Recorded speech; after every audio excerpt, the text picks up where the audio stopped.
সকাল সকাল ঘুম থেকে উঠেই আজকে আমি এই খাবারটা বানিয়ে নিয়েছি। আর এই খাবারটা খাওয়ার আজকে একটাই কারণ, আজকে সারাদিন অনেক কাজ করতে হবে, তাই ভাবলাম একটা ফুল এনার্জেটিক খাবার খেয়ে নিই, যেটা আমাকে দুপুর পর্যন্ত কভারেজ দিবে।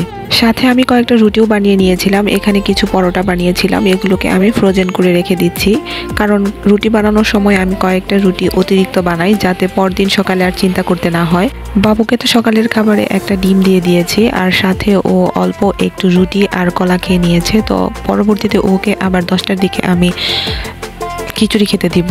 তো খিচুড়িটাও আমি চুলাতে বসিয়ে দিয়েছি, অলরেডি প্রায় হয়ে এসেছে। তো এই সময় আম্মা বাইরে থেকে বলতেছে যে বাজার থেকে মাছ নিয়ে আসছে, তো এই মাছগুলোকে আমি একটু দেখে আবার ঘরে চলে এসেছি।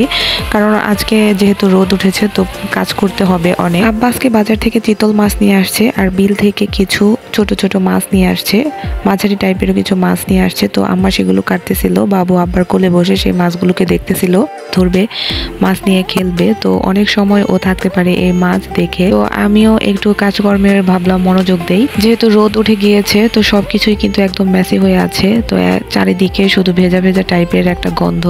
তো ভাবলাম যে চারপাশে একটু স্যাভলন পানি আর ভিম লিকুইড একটু গুলে তারপর সুন্দর করে আমি চুলাটাকে সুন্দর করে মুছে নিচ্ছি। কালকে রান্নার পর আর চুলাটা সুন্দর করে মোছা হয়নি। প্রতিদিন যেহেতু আমি এই কাজকর্মগুলো করি, আর এই কাজকর্মগুলো কিন্তু আমি করার অনেক আগ্রহ নিয়ে করি, কারণ এই কাজকর্মগুলো করতে আমার অনেক ভালো লাগে। এই কাজকর্ম যদি আমি একদিন না করি তাহলে মনে হয় আমি সারাদিন কিচ্ছু করিনি। তো অনেক আনন্দের সাথে আমি এই কাজকর্মগুলো করি, আর আমার সব কিছুকে গুছিয়ে রাখতে অনেক বেশি ভালো লাগে। তো ভাবলাম আজকে যেহেতু রোদ উঠেছে, তো রান্নাঘরটা একটু সুন্দর করে ক্লিন করে নেই। আর কিছু বাজার থেকে জিনিসপত্র কিনে আনা হয়েছে, গরম মশলা, ওগুলোকেও আজকে শুকাতে দেব। তো রোদ উঠলে কিন্তু মানুষের কাজকর্ম এমনিতেই বেড়ে যায়, যেহেতু অনেক দিন যাবত বৃষ্টি হচ্ছে, তার মধ্যে যদি একটু রোদের দেখা পাওয়া যায় তাহলে কিন্তু কাজকর্ম অনেকটাই বেড়ে যায়। গোছানো মানুষদের কিন্তু একটুকু শান্তি নেই, যদিও তাদের কাজকর্ম শেষ হয়ে যায়, মনে হয় যে আরও যেন কি কাজকর্ম আছে। তো কাজ না থাকলেও তারা যেন খুঁজে খুঁজে কাজ বের করে, যেমনটা আমার ক্ষেত্রে। আমি একটু সময়ের জন্য বসে থাকি না, কারণ এই কাজকর্মগুলো করতে আমার অনেক ভালো লাগে। কোনো না কোনো কাজ আমি খুঁজে খুঁজে বের করে সেগুলোকে করতে থাকি। এই যে কিছুদিন আগে বাজার থেকে কিছু গরম মশলা কিনে আনা হয়েছিল, তো কিছু কিছু এখান থেকে ব্যবহার করা হয়েছিল, আর কিছু কিছু এরকম পলির ভেতরেই ছিল।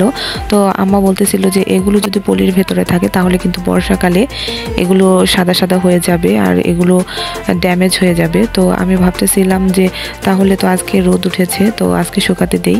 তো আম্মা বললো তাহলে আম্মা মাছ কাটতে থাক, আর আমি এদিক দিয়ে এগুলো এই যে সুন্দর সুন্দর করে ভালো করে একদম একটা একটা করে গুছিয়ে গুছিয়ে শুকাতে দিয়েছি রোদের মধ্যে। একদম কড়া রোদ উঠেছে আজকে। এদিক দিয়ে কিন্তু রান্নারও সময় চলে এসেছে, তো রান্না করতে হবে। তো এগুলো শুকাতে দিয়ে তারপর আমি চলে যাব রান্না করতে।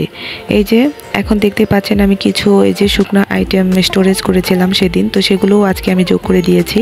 তো আমার এই যে এই খাবারগুলোকে স্টোরেজ করে রাখতে অনেক বেশি ভালো লাগে, তাই ভিডিওতে আমি আবারও দেখিয়ে দিলাম। বাবুকে কিন্তু এর মাঝে আমি 10টার দিকে খিচুড়ি খাইয়ে দিয়ে আসছি। ও খিচুড়ি খেয়ে আবার খেলতেছে, তো আমার এখান দিয়েই ঘুরঘুর করতেছে আর বারবার এটা সেটা চাচ্ছিল। তো আমার পাশেই থাকে এখন। এই কাজকর্মগুলোর পাশাপাশি কিন্তু আমি 2 বালতি প্রায় কাপড় ভিজিয়েছি, তো সেগুলোও কিন্তু আমি অফ ক্যামেরায় ধুয়ে চলে এসেছি। আর এই যে দেখতে পাচ্ছেন বাবুর সুজি, তো এই সুজিটাকে আমি আসলে ভেজেই রাখি। ভেজে রাখলে অল্প একটু যদি গরম করে ভেজে রাখি তাহলে কিন্তু সেটা অনেক দিন পর্যন্ত থাকে। তো আমি আজকে আর আলসেমির কারণে এটা আর ভেজে রাখলাম না, অমনিতেই রেখে দিলাম।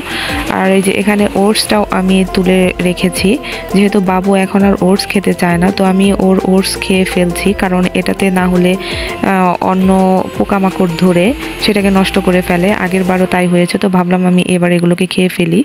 তো এই দিক দিয়ে আবার তেলও শেষ হয়ে গেছে, আমি তেলটাকে রিফিল করে নিচ্ছি। আর ওই যে দেখতে পাচ্ছেন সুজির বয়মটা, ওটা কিন্তু আমি ওই যে এঁকেছিলাম সেইটা। তো এটার মধ্যে যদি আমি স্প্রে করতে পারতাম বার্নিশ স্প্রে, তাহলে কিন্তু অনেক দিন স্থায়ী হতো। তো সেটা আর হলো না, আমি স্প্রে অনেক খুঁজেছি, টাঙ্গাইল স্প্রে নাই একদম। তো বাবুর আব্বাকে বলে দিয়েছি তো ঢাকা থেকে স্প্রে আনার জন্য। তো এই যে আমার কাজকর্মগুলো শেষ, স্টোরেজ করা শেষ হয়ে গেছে সব কিছু। তো বাইরে সব কিছু শুকাতে থাকছে। আর আমি এদিক দিয়ে কিন্তু বাবুর জন্য শাক কেটে নিচ্ছি। তো ওকে আমি প্রায় প্রতিদিনই দুই একটা আইটেমের শাক দেওয়ার চেষ্টা করি, কারণ শাক খেলে ওদের যে কষার সমস্যা সেটা কিন্তু দূর হয়। আর শাকে তো অনেক পুষ্টি আছে, সেজন্য আমি শাক দিতে চেষ্টা করি।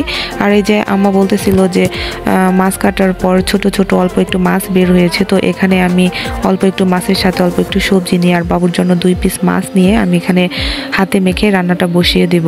যেহেতু বাবু ছোট মানুষ, ছোট মাছ খেতে পারবে না, তো সেজন্য আমি 2 টুকরা আলাদা করে ওর জন্য মাছ রান্না করছি। তো হাতে মেখেই রান্না করব, কারণ ছোট মাছ তো আর এরকম পেঁয়াজ ভেজে রান্না করলে মজা লাগে না, তাই আমি ভাবতেছিলাম যে হাতে মেখেই রান্না করে দেই।